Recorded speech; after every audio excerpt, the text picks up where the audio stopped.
बढ़िया news channel और मैं हूं आपके साथ ऋषभ देव। तो आइए बढ़ते हैं आज की ताजा खबरों की ओर। बिलासपुर में महापौर राम शरण यादव ने जोन क्रमांक 2 स्थित शासकीय उच्चतर माध्यमिक विद्यालय सिरगिट्टी में अतिरिक्त कक्ष निर्माण का भूमि पूजन किया। उन्होंने जोन कमिश्नर को समय सीमा में गुणवत्ता के साथ निर्माण पूरा कराने के निर्देश दिए हैं ताकि बच्चों को जून 2023 में नए भवन में बैठने की सुविधा मिल जाए। छत्तीसगढ़ सरकार द्वारा फिल्म निर्माण के लिए बेहतर पॉलिसी तैयार किए जाने का असर देखने लगा है। बॉलीवुड के सफल फिल्मों के निर्माता भी फिल्म बनाने छत्तीसगढ़ की ओर रुख कर रहे हैं। साथ ही में जरूर आना जैसी सफल फिल्म बनाने वाली रत्ना सिन्हा अपनी आने वाली फिल्म छत्तीसगढ़ में शूट करेगी। इसके लिए उन्होंने रायपुर, दुर्ग, भिलाई, धमतरी में लोकेशन देखे हैं। फिल्म में स्थानीय कलाकारों को भी शामिल किया जाएगा। ग्राम पंचायत गुजरा के आश्रित ग्राम मटिया में बीते मंगलवार की सुबह 3 कच्चे मकान में आग लग गई है।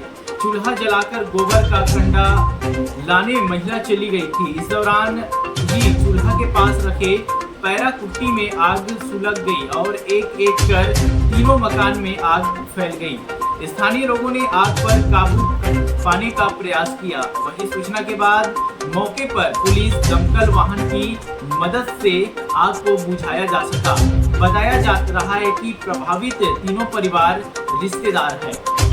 कर्नाटक में बीजेपी विधायक ने सोनिया गांधी को विष कन्या कह दिया। इस मौके पर छत्तीसगढ़ के मुख्यमंत्री भूपेश बघेल ने कड़ी आपत्ति जताई है। उन्होंने कहा कि सोनिया गांधी को विष कन्या कहा जा रहा है। अब इस बयान पर मोदी और शाह क्या कहेंगे? इससे भारतीय जनता पार्टी का चाल चरित्र चेहरा समझ में आ गया है। सीएम ने इस मामले में कांग्रेसी कार्यकर्ताओं द्वारा एफआईआर दर्ज कराने की बात भी कही है। इधर बालोद जिले में हुए भीषण सड़क हादसे में एक ही परिवार के 3 लोगों की मौत हो गई है और 3 लोग गंभीर रूप से घायल हो गए हैं। ये लोग अपनी नई कार खरीदने के बाद पूजा कराने के लिए डोंगरगढ़ गए थे। लौटते समय कार के पास अचानक मवेशी आ जाने से बैलेंस बिगड़ा और फिर सामने से आ रही कार ट्रक से टकरा गई। घटना के बाद से ट्रक चालक फरार है। पूरी घटना मामला लौंडी लोहारा थाना क्षेत्र की है। आईएएस अफसर अनिल टूटेजा के खिलाफ ईडी फिलहाल गिरफ्तारी की कार्रवाई नहीं कर सकेगी। शुक्रवार को सुप्रीम कोर्ट ने इस पर याचिका पर सुनवाई करते हुए निर्देश दिया है। अनिल टूटेजा पर मनी लॉन्ड्रिंग का आरोप है। याचिका अनिल टूटेजा, यश टूटेजा की ओर से दाखिल की गई थी।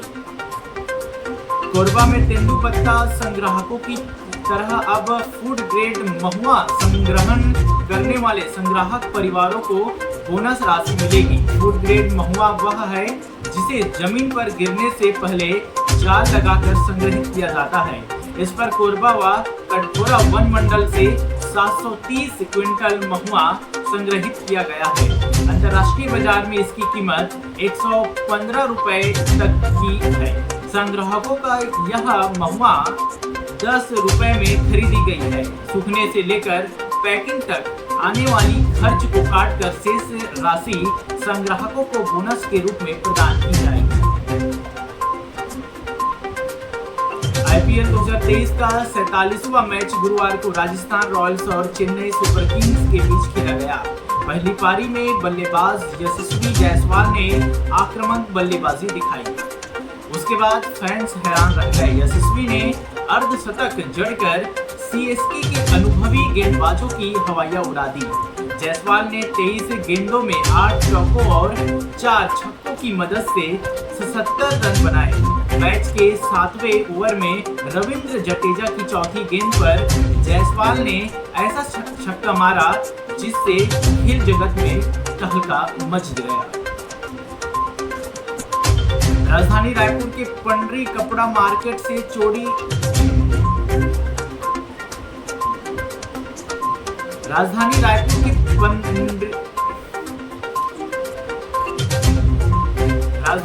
के पंडरी कपड़ा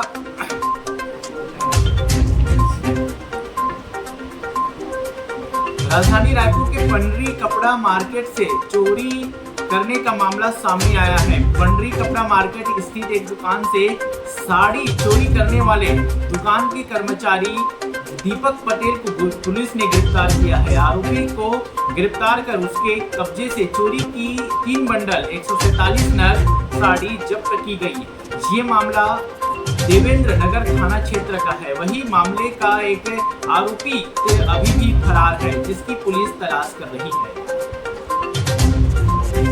छत्तीसगढ़ में इसी साल के अंत में होने वाले विधानसभा चुनाव के लिए बीजेपी ने अपनी तैयारियां तेज कर दी है। आदिवासी बहुल्य राज्य में कांग्रेस अपनी सत्ता को बचाए रखने की कयावत कर रही है, तो बीजेपी अपनी वापसी के लिए बेताब है। रायपुर पुलिस ने मध्य प्रदेश की शराब के साथ 2 तस्करों को गिरफ्तार किया है। अवैध नशे का कारोबार करने वाले 2 आरोपी पुलिस के हत्थे चढ़े हैं। कबीर नगर थाना क्षेत्र अंतर्गत पुलिस को सूचना मिली थी कि आरोपी के बीट कार में अवैध रूप से शराब ले जाने लगा था। सूचना पर भैया तालाब के पास आरोपितों को पकड़ लिया गया है। पूछताछ करने पर अपना नाम जीतू चौहान निवासी मठपुरैना बताया गया है। आरोपी को कब्जे में लेकर 5 पेटी में 250 नग देसी शराब जब्त की गई है। वहीं उसके साथी बंसल बघेल से 16 पेटी में कुल 800 दारू की शीशी जब्त किए हैं। तो आज के लिए बस इतना ही। अगले एपिसोड में फिर मिलते हैं। तब तक के लिए नमस्कार, जय जोहार।